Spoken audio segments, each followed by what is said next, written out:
Muito bem, pessoal. Vamos ver aí o que os repórteres da ESPN Brasil, programa Linha de Passes, falaram aí sobre esse jogão entre Atlético e Palmeiras. Então, sem mais enrolação, bora pro vídeo.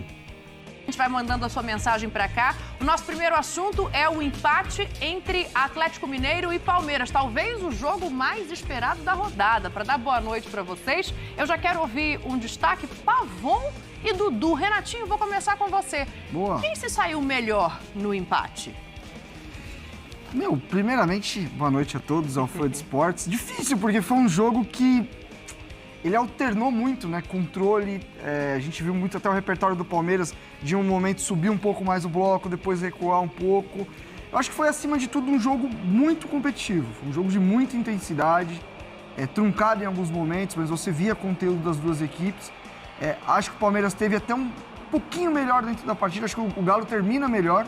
O Palmeiras escolhe, em algum momento ali, baixar um pouco o bloco e aí sim apostar um pouco nas transições. Mas foi um jogo, acima de tudo, de muita intensidade, que para mim tem sido o destaque do campeonato até aqui. As equipes que conseguem manter maior nível e mais ritmo são as que estão se mantendo em cima. E essas duas equipes, a gente vai falar do Galo, falar de Kudê e não falar de intensidade, eu acho que são duas coisas que andam muito juntas e aos poucos o Atlético está encaixando. Acho que viveu ali um momento onde precisava guardar um pouco mais a bola. O Atlético sempre teve muito volume, eu acho que isso se encaixou, acho que a confiança da equipe retornou. O Palmeiras, aquele time que a gente sempre fala, num bom sentido, encardido, difícil de bater, difícil ganhar do Palmeiras. E eu acho que, no geral, é difícil falar, mas acho que foi positivo para os dois. O Galo foi um grande teste para ver até onde esse time está mesmo na questão de construção. E o Palmeiras pegou um dos melhores elencos fora de casa. Então, acho que foi um empate até normal dentro do que a gente visualizava antes da partida. Perfeito. Mário Marra, boa noite para você. Um Mineirão lotado, apoiando ali o tempo todo. Um gramado que talvez não tenha ajudado, amigo. Boa noite, o teu destaque. Oi, Dani. Não, só fiz escada.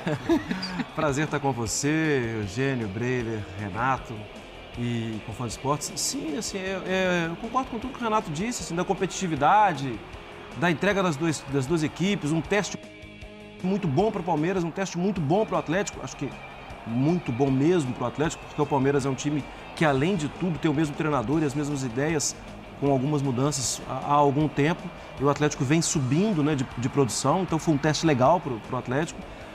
Mas não tem como não falar disso, né?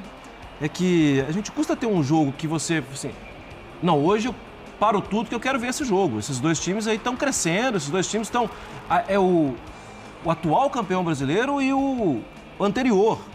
Quero ver.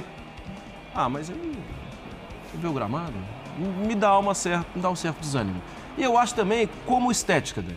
Sim. E acho que daqui a pouco a gente vai ter todo esse papo de liga, de volta e forte. Como estética, é difícil você vender um produto desse. Tá aí os dois últimos campeões brasileiros.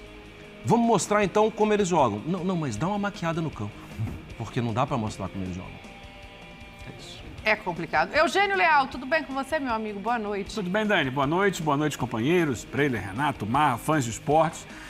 Olha, foi um jogo que tinha muito da representatividade para um e para outro do que eles são de fato hoje no cenário do futebol brasileiro.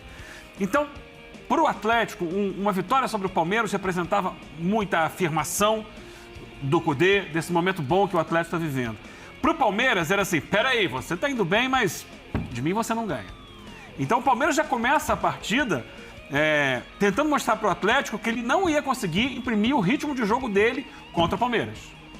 Então ele abre bem o jogador do lado, abre do outro, sobe marcação, que o Atlético não está acostumado a lidar com isso, o Atlético é quem marca alto. E o jogo tem esses momentos, porque, por exemplo, com o passar do primeiro tempo, o Atlético termina melhor a primeira etapa, faz o gol. Quando volta para o segundo tempo, o Atlético, baixa um pouquinho a linha. Palmeiras, vê o que você faz. E o Palmeiras faz o quê? O gol, empata. A partir daí, o que o Palmeiras faz? Tá 1-1. Não vou me arriscar muito, vou voltar um pouquinho. Então era um querendo dizer para o outro, olha, cuidado comigo, mas ao mesmo tempo, eu estou preocupado com você.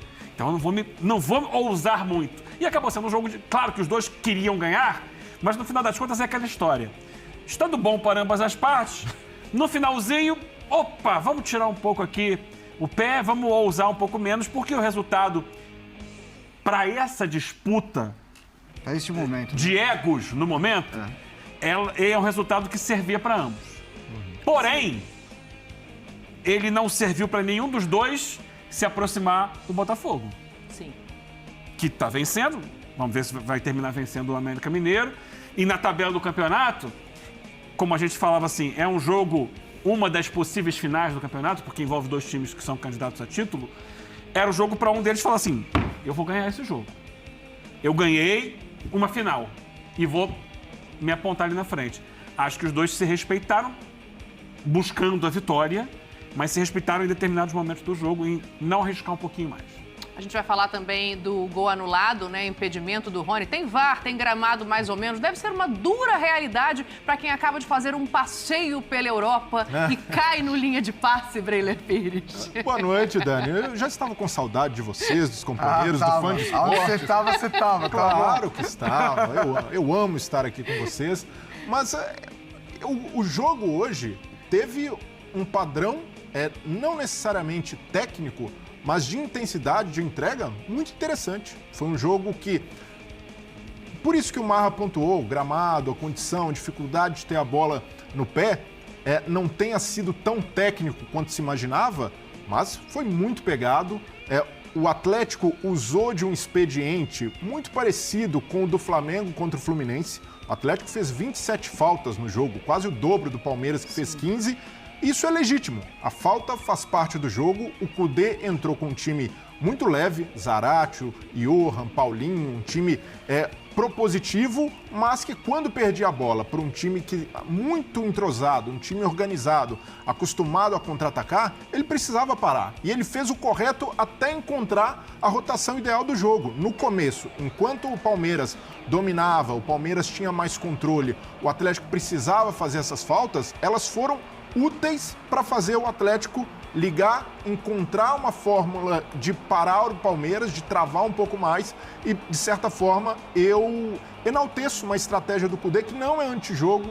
Isso daí faz parte, principalmente no momento em que o time da casa é pressionado, a torcida começa a demonstrar uma ansiedade, você precisa, de alguma maneira, frear um adversário que está um estágio à frente. O Palmeiras passou por tudo isso que o Atlético está vivendo agora. Consolidação de equipe, lastro. E o Kudê, com o jogo de hoje, por mais que não tenha vindo a vitória, conseguiu um carimbo de evolução, de ascensão do trabalho.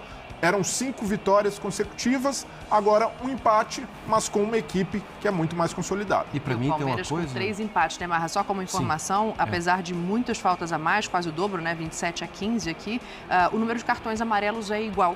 4 cartões amarelos para cada lado. E com isso, o Atlético perde 2 jogadores titulares para o jogo contra o Cruzeiro, né? O clássico do próximo final de semana. E até ampliando ainda do que disse o Breiler, está muito claro que o Kudê tem um time titular, né?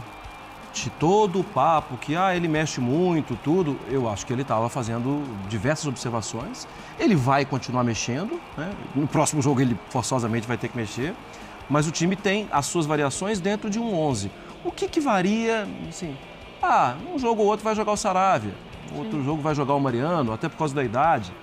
Os zagueiros, o Gemerson e Nathan Silva estão rendendo mais, mas alguns jogos vai jogar o Maurício Lemos, que hoje estava suspenso, mas é muito claro, o Mariano é a grande opção de mudança e hoje, até no fim do segundo tempo, ele muda de novo, né, quando ele tira o Rubens, baixa o Patrick e dá mais espaço para correr pelo lado com o Igor Gomes.